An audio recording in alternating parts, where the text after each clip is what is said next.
नमस्कार. हल्लीच झालेल्या 5 राज्याच्या निवडणुकीत 4 राज्यात तोंड काळं केल्यानंतर आज राहुल गांधीने पुन्हा माती खाल्ली. त्यांनी मोदींना आणि अमित शहानं गद्दार असं म्हटलं. गद्दार मोदी आणि अमित शहा. ठीक आहे.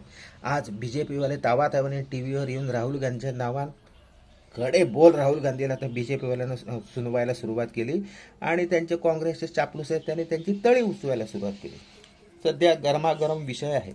पण BJPवाले आतून खूप खुश असणार, कारण मोदींजींच्या एवढे त्यांचे ग्रह उच्चीचे आहेत की असला विरोधी पक्षनेता जो तुम्हाला निवडून यायला मदत करतो असा आजपर्यंत देशाच्या इतिहासात कुठल्याही पक्षाला मिळाला नसेल.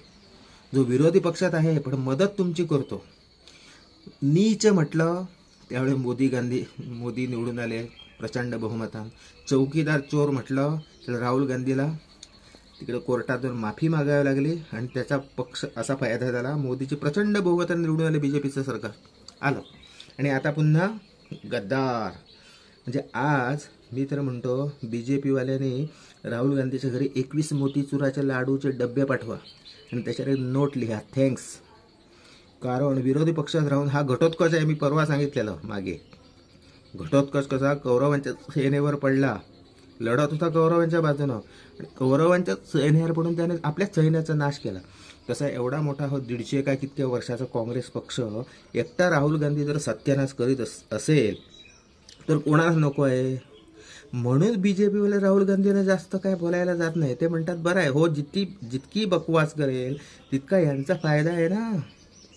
राहुल गांधीला तर मोदीजी आणि अमित शहा आयुष्यात कधी जेलमध्ये घालणार नाही, लक्षात ठेवा. तुम्ही तुमचा इतिहास जर काढून बघितला काँग्रेसीन, त्याला काय होता असं तू, काय झाला असं तू, अशी परिस्थिती आहे. पण काय आहे, अक्कल येणार कशी, मुळात ती असावी लागते. आणि काँग्रेसवाले म्हणतात ही वैचारिक लढाई आहे, राहुल गांधी हार जीत से उनको कोई फरक नहीं पडता. वा रे वा, वैचारिक लढाई आहे तर तुम्ही रामलीला मैदानावर जाऊन तिथे जाऊन वैचारिक लढाई लढा. राजकारणात कशाला उचललाय? ताकाला जाऊन भांडं लपवायचं नसतं, लक्षात ठेवा. वैचारिक लढाई कोण लढवते? लोकमान्य टिळक, राम मनोहर लोहिया यांनी कधीही निवडणूक लढली नाही. ते कायम वैचारिक लढाई, संघर्षाची लढाई लढत होते. तसं तुम्ही करा, आहे हिंमत. अरे वैचारिक लढाई लढण्याकरता तुमच्याकडे आधी पहिले विचार पाहिजे. विचार असला तर वैचारिक लढाई लढाल ना तुम्ही. तुमच्याकडे माचीसच नाही तर तुम्ही पेटवणार काय? काय पेटवणार? चलो, लेकिन बरं आहे, राहुल गांधी जिंदाबाद.